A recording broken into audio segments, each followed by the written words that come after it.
The fluorescent lights flicker overhead as rubber-soled shoes squeak against polished linoleum. October 14, 1974. A stretcher rushes through the corridor of a Madrid hospital, its wheels rattling with desperate urgency. On it lies a man whose face once graced every American living room, whose voice once promised that white Christmas to millions. But right now, in the sterile hallway that smells of antiseptic and fear, Bing Crosby is just another patient fighting for breath. The nurses speak in hushed Spanish. The doctors' faces are masks of professional concern. And somewhere in that maze of white walls and cold tile, a question hangs in the air like smoke. How did the most beloved entertainer in America end up here, thousands of miles from home, clinging to life in a foreign hospital? To understand this moment, we need to travel back before the Oscar, before the countless hit records, before White Christmas became the best-selling single of all time. We need to go back to when he wasn't Bing at all. He was Harry. Harry Lillis Crosby Jr., born on May 3, 1903, in a modest house in Tacoma, Washington, before his family moved to Spokane. The fourth of 7 children in a working-class Irish-American family, young Harry grew up in a world far removed from the glitz and glamour that would later define his life. His father, Harry Sr., worked as a bookkeeper at a brewery. His mother, Catherine, was the anchor of the family, a woman of quiet strength and deep Catholic faith. It was Catherine who first noticed something special about her son, not in the way he looked or the way he carried himself, but in his voice. Every Sunday at St. Aloysius Church, young Harry would stand in the choir, and when he sang, something magical happened. His voice, even then, had a quality that made people stop and listen. It wasn't powerful or operatic. It was intimate, conversational, as if he was singing just for you. But Harry was shy, almost painfully so. While other boys his age were loud and boisterous, he preferred solitude. He'd spend hours alone in his room, listening to records on an old phonograph, studying the way singers phrased their words, the way they breathed life into lyrics. His siblings would tease him, calling him a dreamer, and maybe he was.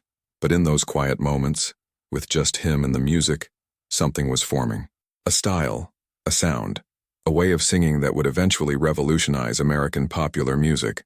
Nobody in Spokane could have predicted it, least of all Harry himself. He wasn't the most talented kid in town. He wasn't the most ambitious. But he had something else, something harder to define. When he sang, even in that small church choir, people felt something. They leaned in. They listened. And in a world that was about to be transformed by radio and recording technology, that ability to make people listen, to make them feel like you were singing directly to their soul, would prove to be worth more than all the technical perfection in the world. By 1934, that shy boy from Spokane had transformed into something America had never quite seen before. Bing Crosby wasn't just famous. He was everywhere. His voice poured from radios in farmhouses and penthouses alike, a warm baritone that felt like an old friend visiting your living room. When he sang, 14 million people stopped what they were doing to listen. 14 million. To put that in perspective, that was nearly 1 in every 9 Americans tuning in simultaneously, a cultural monopoly that would be impossible in today's fragmented world. He made 38 films in the 1940s alone, each one a guaranteed box office success. His recording of White Christmas became the best-selling single of all time, a record it still holds today. Bing Crosby wasn't just a star. He was the star, the blueprint, the gold standard against which every other entertainer was measured. But here's what the newsreels and fan magazines never showed you: the weight of that golden crown. Behind the effortless crooning and the relaxed on-screen persona was a man running a carefully orchestrated empire. Every morning began at 5, reviewing scripts, recording sessions, radio show preparations. His business manager once calculated that Bing was essentially working 3 full-time jobs simultaneously: actor, recording artist, and radio personality. The schedule was relentless, inhuman even, yet he never let them see him sweat. That was the genius of Bing Crosby's public image. He made extraordinary success look utterly ordinary, as natural as breathing. At home, though, the mask could slip, if only slightly.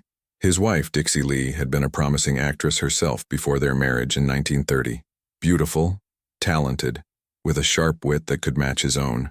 In the early years, they'd stay up late in their modest Toluca Lake home, Dixie at the piano, Bing harmonizing their 4 sons, Gary, twins Dennis and Philip, and little Lindsay.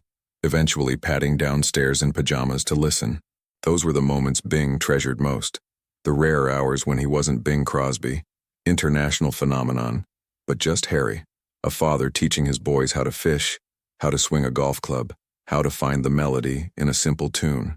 "You know what I want them to remember," he once told Dixie during one of those late-night conversations. "Not the movies or the records, just this. Just us."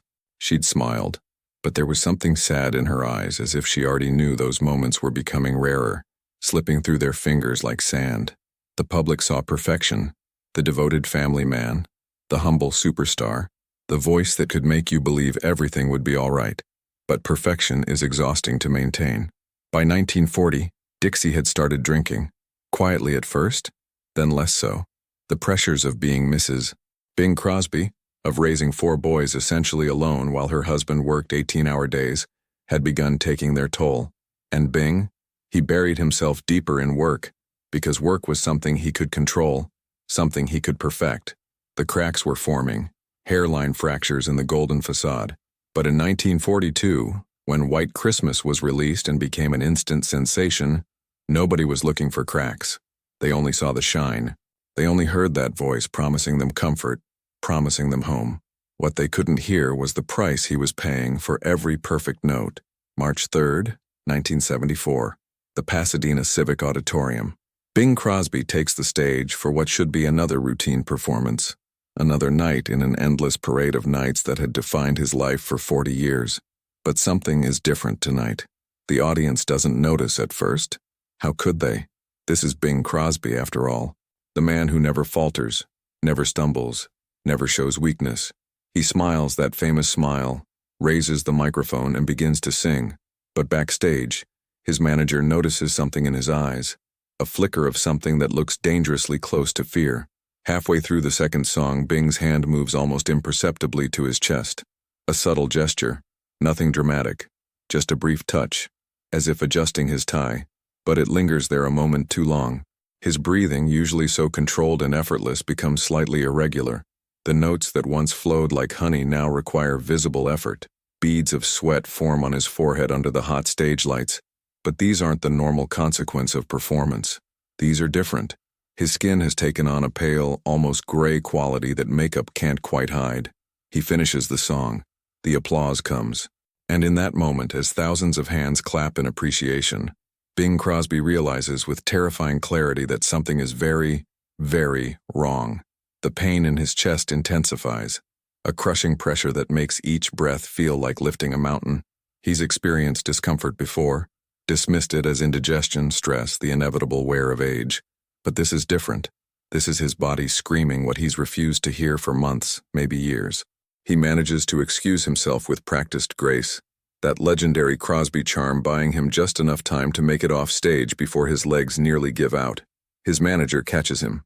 No cameras, no witnesses, just 2 men in a darkened hallway, one holding up the other, both understanding that the carefully constructed illusion is crumbling.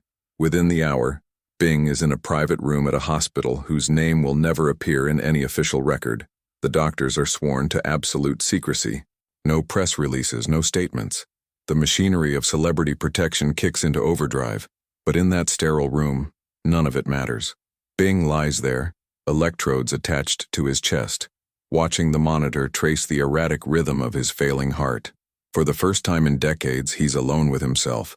No audience, no cameras, no persona to maintain. Just Harry Lillis Crosby Jr., 69 years old, confronting the mortality he spent a lifetime outrunning. If you're watching this and thinking about someone in your life who pushes too hard, who never stops, who treats their body like an infinite resource, leave a comment below. Sometimes the people we think are strongest are the ones closest to breaking.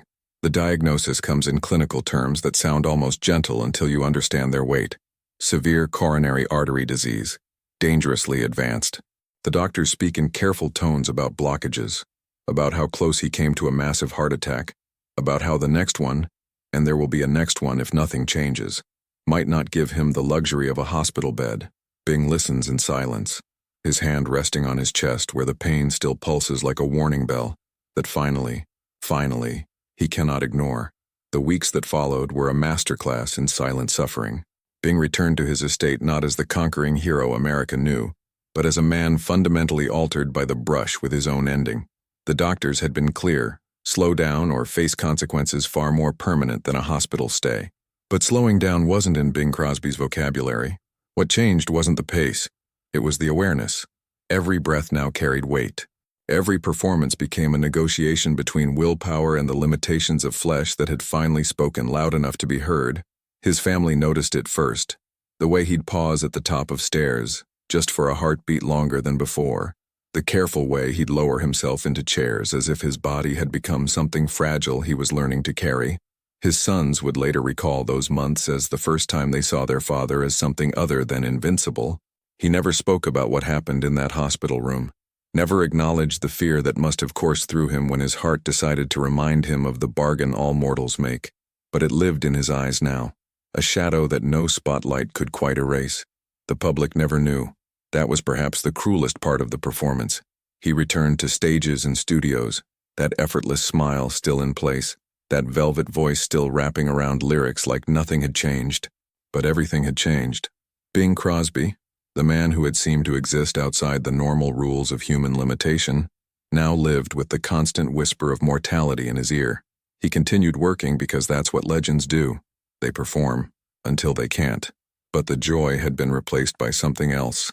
Duty, legacy, the desperate human need to matter beyond the moment when the heart finally stops keeping time. In his final years, those who knew him best saw a man haunted not by regrets, but by the mathematics of time running out. He'd built an empire of sound, created moments that would outlive him by generations, but he'd done it at a cost his body had tried desperately to make him understand. The irony wasn't lost on him. The man whose voice had become synonymous with eternity was being reminded, with every careful breath, that he was only ever temporary. When Bing Crosby died in 1977 on a golf course in Spain, collapsing after a game, many called it sudden, but it wasn't. It was the conclusion of a story that had been written in that secret hospital room years before. When his body first tried to tell him the truth his legend wouldn't allow him to accept. He'd bought time, but time always collects its debt. His story isn't unique. It's the story of every artist who burns too bright. Every legend who forgets they're human until their humanity demands to be remembered. If this journey into the hidden fragility of icons fascinated you, you need to see what we've uncovered about other legends who faced their own reckoning. Click that next video and subscribe, because some stories are too important to miss. The legends we worship were human once, and that's what makes their fall so devastating.